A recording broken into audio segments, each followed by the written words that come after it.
Konnichiwa. Oke, di sini saya akan memberitahukan kepada minasang tentang perbedaan program IM Japan dan SO. Oke.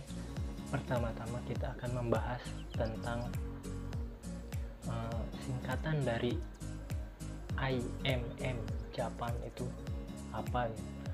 Kalau singkatannya itu Manpower Development Organization, dan kalau yang SO itu Sending Organization.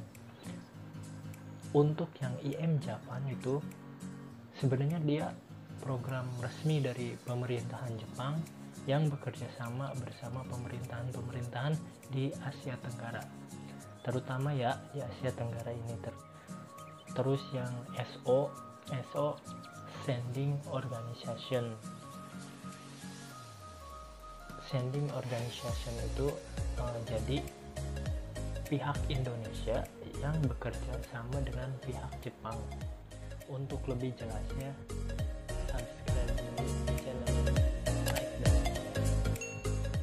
ya, kita menjelaskan di sini ya tentang kepanjangan IM Japan dan SO. Nah, kita lanjut tentang kelebihan dan kekurangannya gitu. Untuk IM, kelebihannya itu biaya itu murah, ditanggung pemerintah, cuma kita mungkin biaya buat untuk makannya gitu, paling itu doang sih. Kalau SO itu kita pemberangkatan mengeluarkan uang. Untuk IM sendiri, jika sudah pulang dari Jepang nanti mendapatkan uang modal usaha mandiri dan asuransi Nanking.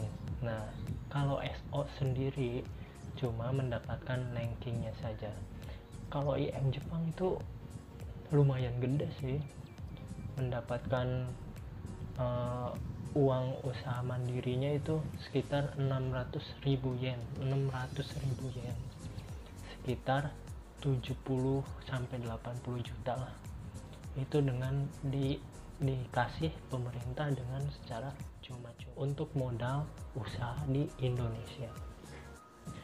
Untuk seleksi IM Japan itu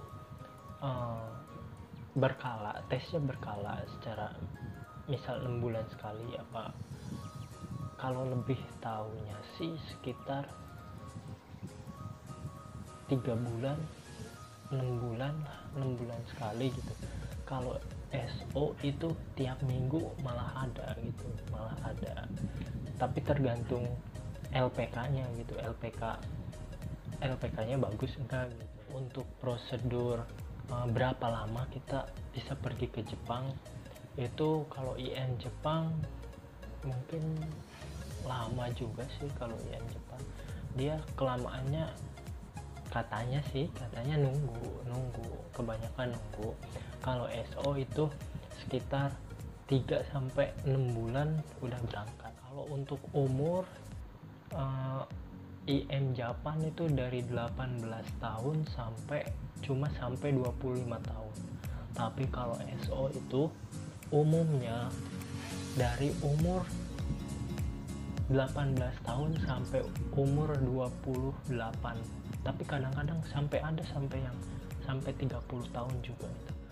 Untuk IM Japan itu rata-rata kerjanya di pabrik, tapi kalau SO itu kerjanya biasanya di bervarian lah, kayak di pertanian, konstruksi, pelayaran, kayak gitu, tergantung jobnya masing-masing. Untuk IM Japan itu diberikan kesempatan bekerja di Indonesia gitu. Jadi ada yang bilang sih, jadi kita datang ke Indonesia terus banyak perusahaan yang udah ngincar lah ibaratnya. Tapi kalau SO kembali lagi sih ke LPK-nya. Tapi kalau menurut saya sih minasang gimana ya, itu sih tergantung kitanya doang sih. Kalau kitanya benar-benar serius mau bekerja di Indonesia gitu ya gampang. Tapi kalau rata-rata sih pengennya itu kayak apa ya, kayak raja gitu, pengen disediain semuanya, padahal kan itu buat kita juga sebenarnya kan. Dan kesimpulannya pada video ini, mungkin coba dulu lah IM Jepang, karena di IM Jepang itu biaya tidak terlalu berat gitu, cuma membutuhkan berapa paling. Cuma kalau di SO itu kebanyakan sampai ya rata-rata 3 tahun itu 35 juta, tapi kalau di IM Jepang itu cuma berapa, paling 15-an lah, setengahnya paling. Terus emang bagus kita dapat sertifikat IM Jepang kan, istilahnya kita mempunyai skill gitu, terus kita itu rekrutmen pemerintah asli lah ibaratnya, tapi tergantung kepada diri masing-masing saja. Pokoknya subscribe dulu, like dan komen, ntar kita lanjut ke materi lain, pembahasan lain tentang LPK yang baik, yang bagus gitu, walaupun tidak dapat IM Jepang juga. Sekian.